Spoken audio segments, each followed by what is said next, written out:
আহ, এটা আসলে মানে সকালে থেকে আমরা যখন শুনতে পাচ্ছিলাম যে এখানে একটা প্রোটেস্ট চলছে স্টুডেন্টদের।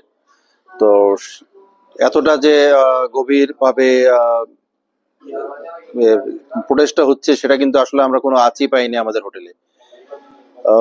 যখন আমাদের টাইম ছিল 2টার সময়, আমরা 2টা 15-তে আমরা লিভ করব, ঠিক তার আগে আমরা যখন দেখলাম যে নিউজ আসলো, কিছু মিলিয়ে আমরা যখন ওয়েট করছি আমাদেরকে আনফা থেকে বলা হলো যে আপনারা আপনাদের শিডিউলটা আরো 1 ঘন্টা পিছিয়ে দেন, আপনারা পিছিয়ে রাখেন, আমরা পিছিয়ে তারপরে আপনারা ট্রেনিং করবেন। স্টেডিয়ামে আশেপাশে এখানে কিছু ছিল না, এখানে কিন্তু রাস্তাঘাট ক্লিয়ার ছিল। ঠিক তারপরেই আমরা শুনতে পারলাম যে এই এলাকার আশেপাশে থেকে নিয়ে কিছু কিছু এলাকায় কারফিউ জারি করা হয়েছে। তো সেই কারফিউ জারি করার পরে আমরা তো তখন বললাম যে আমাদের স্কট কই, পুলিশ স্কট ছাড়া তো আমরা যেতে পারবো না। তো ওরা বারবারই আমাদেরকে বলছিল যে ঠিক আছে তোমরা এ করো, 4টা থেকে তোমাদের ট্রেনিং, 4টায় তোমরা ট্রেনিং এ তোমরা যাবা। তো ওইভাবে তো আমরা প্রিপারেশন, তো আমি আনটিল আনলেস যখন আমি বলছি যে পুলিশ স্কট ছাড়া আমি যাব না। তো যাই হোক, তখন দেখলাম যে নেপাল টিমও আমাদের সাথে ছিল।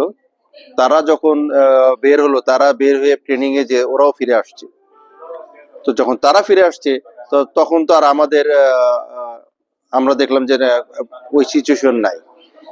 তো আমি যখন এম্বাসি প্লাস আমাদের বিএফএফ এ প্রেসিডেন্ট এবং জেনারেল সেক্রেটারির সাথে কথা বললাম, তো ওখানে আমি ফার্স্ট আমি ইনশিওর করলাম যে আমাদের সিকিউরিটির ব্যাপারে যদি এরকম হয়, সেই সিকিউরিটিতে ক্লোজ ডোরে তারা যে খেলার একটা প্ল্যানিং করছে, সেই প্ল্যানিং এ আমাদের যাওয়া ঠিক হবে না। তো আমি গ্রেটফুল প্রেসিডেন্টের কাছে, যে প্রেসিডেন্ট আমাকে বলেছে যে সার্বিকভাবে যেভাবে আপনার সিকিউরিটিটা হয় তখন সেভাবে আপনি যেন সেই সিকিউরিটিটা 100% হয়। তো আমি যখন দেখলাম যে যেখানে পার্লামেন্ট ভেঙে মানুষ স্টুডেন্টরা ঢুকছে করছে, সেখানে একটা স্টেডিয়ামে ক্লোজ ডোরে ফুটবল খেলা কখনোই সম্ভব না।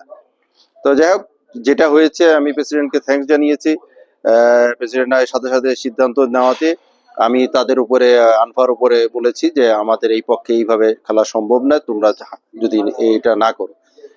তো সেটাই হলো, সেটা লাস্ট অবধি তারা সেই সিকিউরিটি কনফার্ম করতে না পারার পরেই তারা ম্যাচ ক্যান্সেল করলো।